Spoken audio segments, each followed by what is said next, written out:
والاستسقاء بالانواع، جاہلیت کا یہ طریقہ تھا، یہ ستارہ یہاں سے یہاں آیا ہے تو اس لیے بارش آ گئی، یہ ستارہ یہاں سے وہاں چلا گیا ہے مصیبت آ گئی۔ آج اسی طرح کے باطل عقائد رکھنے والے اخبار کو پکڑتے ہیں تو ابراج کا صفحہ نکالتے ہیں، اچھا یہ برج کیا کہہ رہا ہے، یہ برج کیا کہہ رہا ہے۔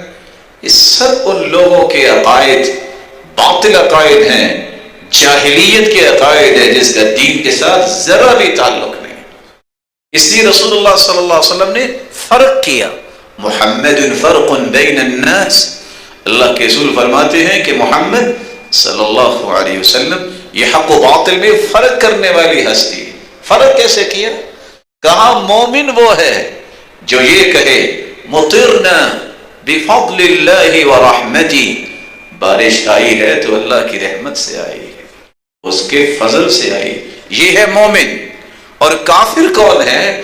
جو کہتا ہے مطرنا بنوء کذا وکذا، اس ستارے کی گردش سے یہ فلاں برج وہاں چلا گیا تو تب بارش آئی اور یہ ہوا۔ یہ کافرانہ عقیدہ ہے اور یہی جاہلیت کا عقیدہ تھا۔ رسول اکرم صلی اللہ علیہ وسلم نے فرمایا یہ اعمال جاہلیت کے ہیں۔ یہی وجہ ہے کہ آج بڑے سے بڑا پڑھا لکھا بھی وہ اپنی پڑھائی کا اظہار کیسے کرتا ہے؟ بس فلاں صاحب نے مجھے کہہ دیا تھا، ان کا اشارہ ہو گیا ہے، ہو جائے گا سب کچھ۔ یہ اشارہ محمد مصطفیٰ نے تو نہ کسی کے لیے کیا، یہ اشارہ ابو بکر عمر اور عثمان و علی کو تو سمجھ میں نہ آیا۔